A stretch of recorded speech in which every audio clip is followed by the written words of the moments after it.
Hello, everyone. Welcome to A Good Night for a Murder, a Victorian true crime podcast. My name is Kim, and tonight's story was actually a listener request from a while back. I did not document where this request came from or who sent it in, but it's a good one. It's got a love triangle, a sex scandal, and murder, and it was the first execution of a husband and wife in England in nearly 150 years. So thank you to the listener who recommended this case. If you have a case request, you can contact me on my website or at any of my social media channels. This is the story of the Bermondsey Horror. But first, a Victorian Society tip.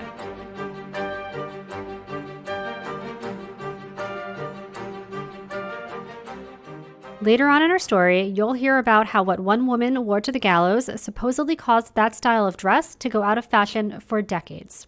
And it made me want to know more about the rise and fall of other Victorian fashion trends. So tonight's tip is just that, Victorian fashion trends. First, let's talk about the extravagant, brightly colored hues of women's dresses.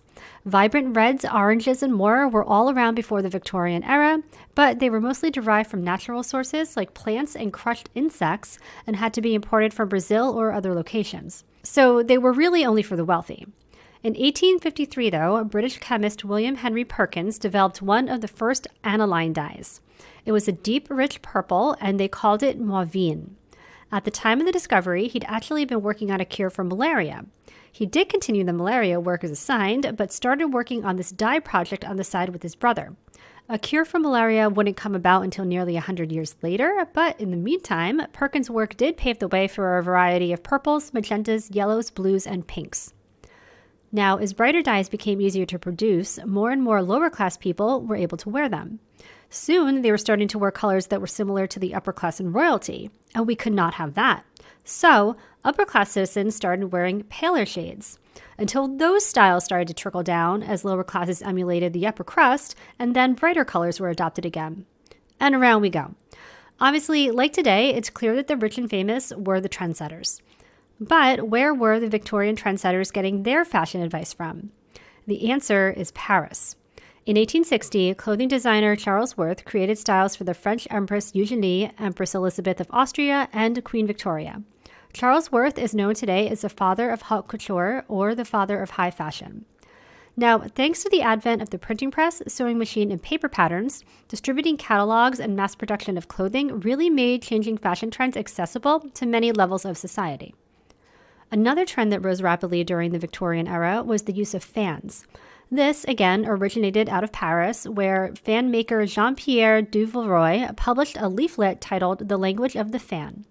So often, Victorians couldn't just say what they meant, they had to imply their meaning through a number of subtle, nuanced expressions and gestures. The more well-bred you were, the more you would understand this language. Duverroy's language of the fan was one of those need-to-know languages, or at least that's what they wanted you to think. The language of the fan consisted of about 24 actions one could do with their fan to wordlessly communicate their meaning to another party. For example, carrying a fan in your right hand in front of your face was meant to tell someone to follow you.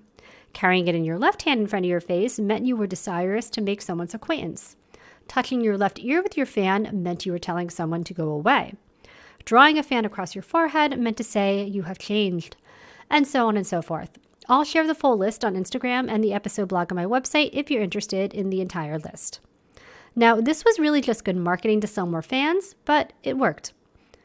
Now, I haven't mentioned menswear so far, but that is about to come into play when we talk about another major shift in Victorian-era fashion trends, which was the transition of women wearing crinoline skirts to bustles. Prior to the Victorian era, men and women wore much of the same fabrics and colors. Silk fabric and colorful wardrobes were more aligned with what class you were rather than gender. But as the Industrial Revolution wore on, more and more women were going to work, and not everyone liked that.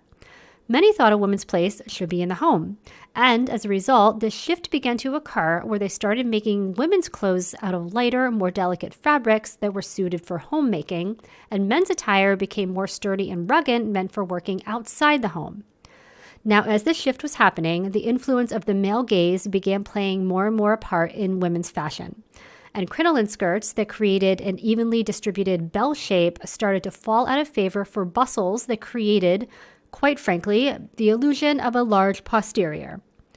Now, instead of that bell shape, padding and literally steel structures were tied around a woman's waist to make one's skirt jut out in the back. The crinolines weren't super comfy to begin with, but bustles were even worse.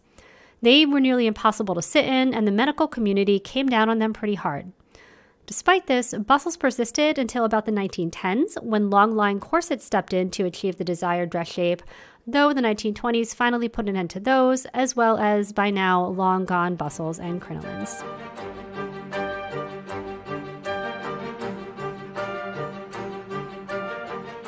A Good Night for a Murder is a true crime podcast that does cover stories including death, violence, sexual assault, and other adult themes. Please take care while listening.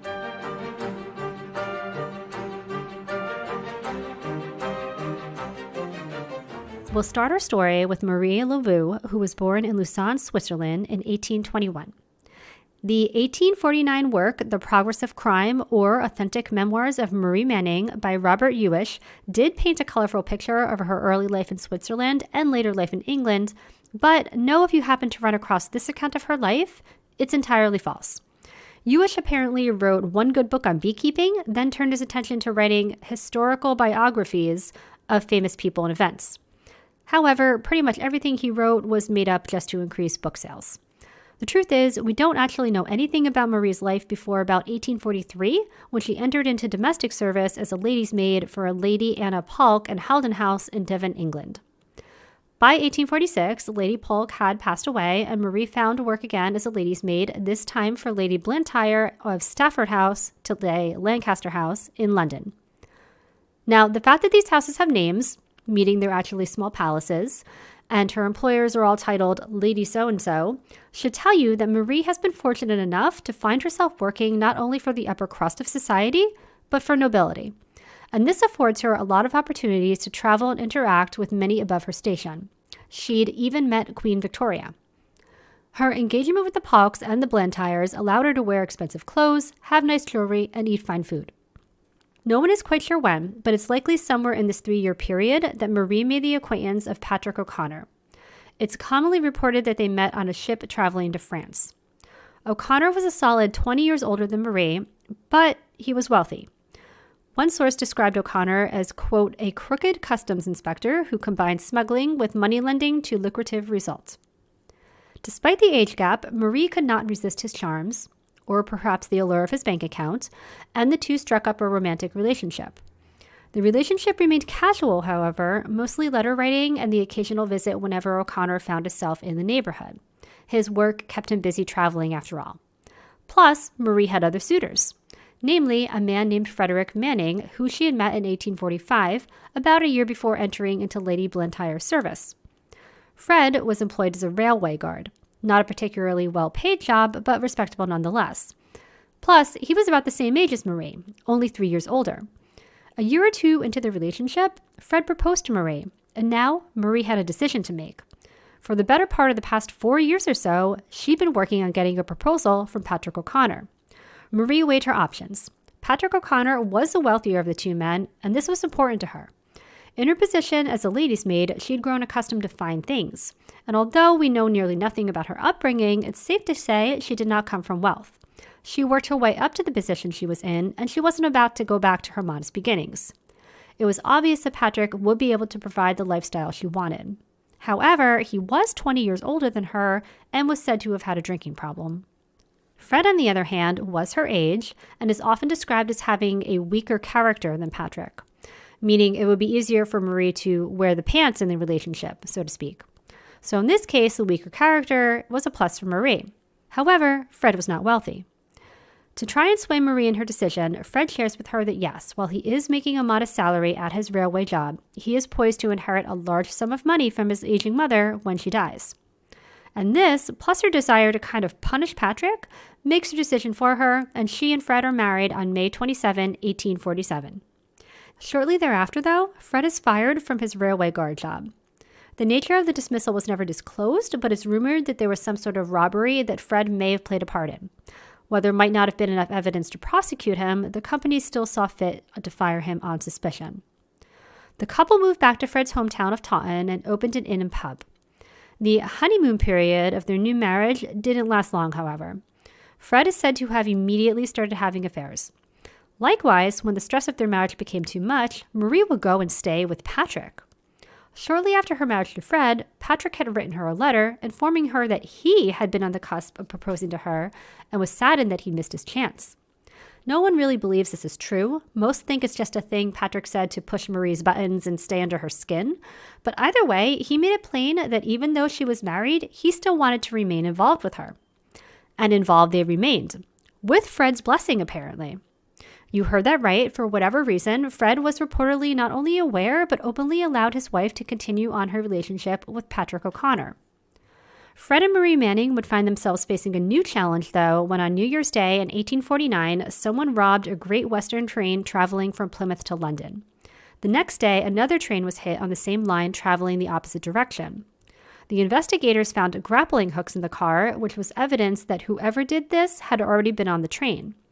Further, once already on the train, the mail car could only be accessed from the first-class car. Through a process of elimination, 2 railway workers, Edward Nightingale and Henry Poole, were charged. Now, Fred Manning no longer worked for the railway, but he was friends with Henry Poole. In fact, he'd attended Fred and Marie's wedding. Both men had stayed at their inn, and unbeknownst to Fred, Henry Poole occasionally went around using Fred Manning's name as an alias. A rumor started that Fred had known the robbery was going to go down, and it was Marie that tipped off police. Now, this is not true, as it does not align whatsoever with how the thieves were caught, but it was enough to drag Fred and Marie into the investigation. Ultimately, the couple was cleared, but the damage had already been done. Respectable citizens now avoided the place due to its criminal reputation, and the underworld avoided it due to the rumors that Marie was a snitch. In the end, Fred and Marie were forced to close the pub and move to a different neighborhood. It sounds like they attempted to open another pub for a short while, though this quickly floundered as well, and eventually they settled into a home on Miniver Place in Bermondsey, where Marie supported the two by dressmaking and renting extra rooms to lodgers. It had become painfully obvious a long time ago that Fred's mother did not have the fortune he alleged she had.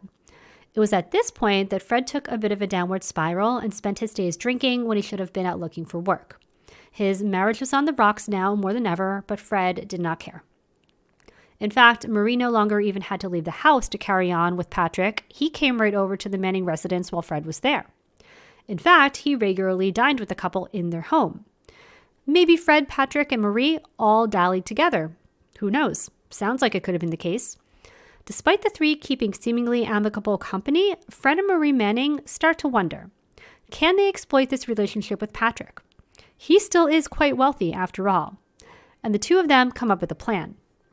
On August 8th, 1849, Marie invites Patrick around to dinner.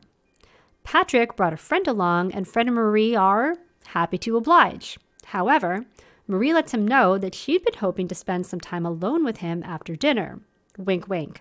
And perhaps he'd come back again for dinner the same time tomorrow, this time alone. And Patrick happily accepted. When Patrick arrived for dinner the next night, as soon as the door closed behind him, he was point blank shot in the back of the head by Marie Manning. This didn't kill him, however, and it took several blows with a crowbar from Fred to finish him off. Then the couple buried him in a shallow, pre-dug grave right there in the kitchen. They replaced the flagstones in the kitchen floor together and had dinner. That's the most widely agreed upon version of events anyway, as in the end the couple pointed the blame at one another, so we likely never really quite got the truth. But let's not get too far ahead of ourselves, as there's more of our story. The next day, Patrick, who was a customs officer, does not show up for work at the docks. This is unusual, but things happen. The day after that, Patrick is a no-show again. Now, this is completely out of character for Patrick, so one of his colleagues and cousin, William Flynn, went round to Patrick's residence to check on him. There, he found two of Patrick's friends who were equally concerned. They had not seen nor heard from their friend in 2 days, and had in fact already been by the Mannings to see if they had heard from him. To their knowledge, the last they'd heard from Patrick was that he was headed there for dinner the evening of August 9th. But the Mannings had reported that he was actually a no-show for dinner that night, so they didn't know where he was either. Now, come to find out, the past 2 days that Patrick had been missing, the landlady reported that Marie had actually been to his place and had talked her way into being admitted to Patrick's quarters. Patrick's friends did not like the sound of this at all, and they reported him missing to the police. Now, I'm not sure what Marie told the landlady, but her true purpose there was to ransack his apartment for anything that could be deemed valuable.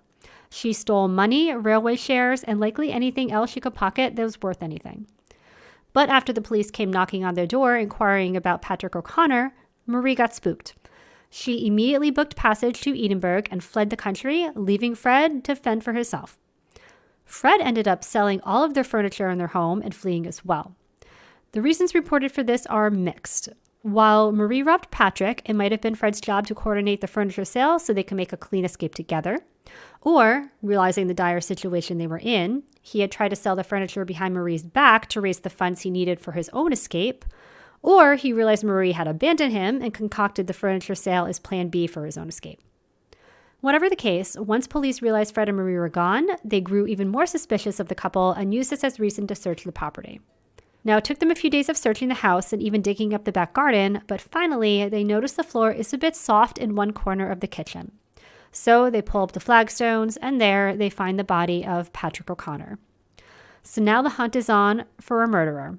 Two murderers, a murderous couple, a man and a woman, where the victim was the wife's rich lover that the husband knew about. This is more than enough to shock the Victorian masses' delicate sensibilities, and the press ate the story up. It was the papers that began referring to this case as we do today, calling it the Bermondsey Horror. I believe it was a cab driver who came forward saying he dropped off a woman matching Marie's description at London Bridge Station. Investigators found that she checked several boxes and luggage at the office that had not been reclaimed. When opened, they were found to contain a set of blood-stained men's clothing, letters between Marie and Patrick, plus some other documents from his apartment. I'm going to speculate she intended to take all this with her to dispose of later, but she is running scared at this point, so she ended up just leaving everything behind. From London Bridge Station, she traveled to Euston Station, where she then booked a first-class train ticket to Edinburgh. When London police contacted officials in Edinburgh, it turns out they'd already had her in custody. She'd been apprehended trying to sell Patrick's railway shares that had been reported stolen. All in all, it took about a week to find Marie, after which she was extradited back to London, but she had no idea where Fred was. Fred had fled via Waterloo Station, but after that, he essentially disappeared. The biggest challenge police faced was that his physical description matched more than half the men living in the UK at the time. 1 week after Marie's arrest, though, the sister of an innkeeper for an inn where Fred had stayed 5 months ago recognized Fred on a steamship bound for Jersey. She hadn't actually seen the story in the newspapers prior, but shortly thereafter she did, and called in the tip. Fred had made plans to carry on to France, but had not followed through and instead stayed in Jersey, where he quickly made a reputation for himself as a menace. He'd been drinking and brawling in local pubs, not paying tabs, and just generally having a piss and vinegar attitude. He did not resist arrest, but he was full of questions about Marie. Had they found her? What had she told them? The courts decided to try Fred and Marie together, as this would afford them the best chance at successfully securing a guilty verdict with the death penalty. Laws at the time forbid a wife from being charged as an accessory to a murder committed by her husband. The court's strategy was to prove conspiracy and pre-knowledge and planning on both their parts. Fred and Marie both lawyered up separately. Knowing it would be more difficult to convict Marie in a separate trial, her lawyer argued that as Marie was a foreigner, it was unfair for her to be tried before a jury of Englishmen. The courts, of course, were not amenable to this and countered that her marriage to an English man made her an English citizen, and so the trial would go forth jointly. They did make a big to-do out of making sure there was enough representation of Swiss and French jurors, which truly took up the majority of the total runtime of the trial. Both lawyers tried hard to point the blame at the other's clients, but in the end, after 2 days of trial and 45 minutes of deliberation, both were found guilty and sentenced to death. During the sentencing by the judge, Marie, who had remained by far the more composed of the two the whole time, lost it. She screamed at the jury, "You have treated me like a wild beast of the forest," and continued to rant and rave all the while the judge was speaking until court was adjourned and the prisoners were escorted out of the courtroom. After the trial concluded, Marie's rage turned into melancholy, and 3 female wardens were assigned to remain with her in her cell at all times. She was on suicide watch, essentially. As her execution day neared, which took about 3 weeks, it reported that Marie allowed her fingernails to grow extra long, and on the day before her execution, she tried to strangle herself and puncture her own throat with her nails. It reportedly took all 3 of the female wardens to stop her. The execution was set to be a public execution on the rooftop of Horsemonger Lane Jail on November 13, 1849. The crowds were said to have numbered 30,000 to 50,000 spectators. One source reported that one woman was killed and 2 men were injured in a crowd crush that day. It's reported that Marie asked to be blindfolded for her walk to the scaffold. Fred approached the scaffold on trembling legs, but it's said that Marie approached sure-footed and stoic. There is one version of the story that says Marie leaned over and kissed her husband as they stood on the gallows together, but I personally think that bit was added just for the drama, as she was blindfolded after all. Though historians don't generally agree with this, it was said that Marie had chosen to wear a black satin gown for her execution, and that afterward, black satin went dramatically out of fashion for its association with the murderous Marie Manning. As the executioner withdrew the bolt, it said that Fred died instantly, while Marie appeared to struggle for several moments. Both were buried in the Horsemonger Lane Jail Cemetery. So far as the Manning residence and murder house in Miniver Place, it does not appear to be there anymore. In fact, Miniver Place itself doesn't even appear to be there anymore, as the entire area looks to have been redeveloped some time ago. In attendance of the execution had been author Charles Dickens, who vehemently opposed public executions. Of Fred and Marie's execution, he wrote, "Thousands upon thousands of upturned faces, so inexpressibly odious in their brutal mirth or callousness that a man had cause to feel ashamed of the shape he wore and to shrink from himself as fashioned in the image of the devil." It was said that Dickens used Marie and her story as inspiration for the character Mademoiselle Hortense in his novel Bleak House. Interesting that Dickens was so vocally opposed to public executions, as he did seem to attend a lot of them, and here we have a character inspired by one. If you're interested in Victorian views of public executions, I did a Patreon bonus content episode about Victorian-era executions and why Victorians seem so enamored with them a few months back. Speaking of Patreon, this has been the story of the Bermondsey Horror, but the bonus content for housekeeper and butler tier Patreons for this episode is the story of the Bermondsey Ghost. Listen through the outro music to hear a short preview of this Patreon bonus content. You can let me know your thoughts about this case and see some photos of Fred, Marie, Patrick, and more on Instagram at A Good Night for a Murder. The photos and source links can also be found in the episode blog on my website at agoodnightforamurder.com. While you're on the website, you can sign up for the Good Night for a Murder newsletter. Each month I send out an episode roundup, reveal of next month's episodes, and other goodies like extra Victorian Society tips, book recommendations, and more. To subscribe to Patreon or learn more about the podcast, you can visit agoodnightforamurder.com. Also follow me on Instagram, TikTok, or YouTube at A Good Night for a Murder. Please rate, review, and share with friends. Thank you for listening, and I will talk to you again soon.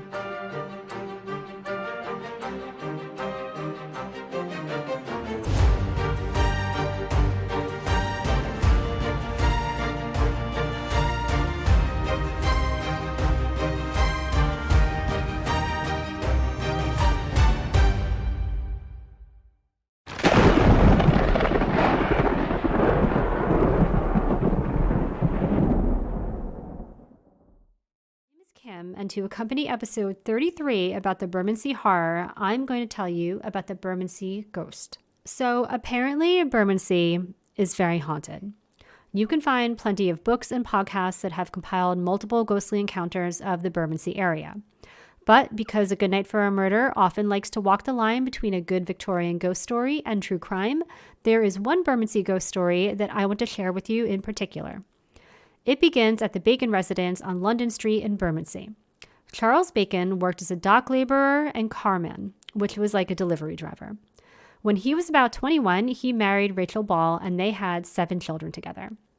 Not all the children survived infancy or childhood, though they were able to raise at least 2 daughters together, the youngest of which was named Caroline. When Caroline was about 11 years old, her mother died. 7 months later, her father remarried. And this may sound very fast to us, but back then, marriage was often not about love or companionship. It was about survival, especially for the working class.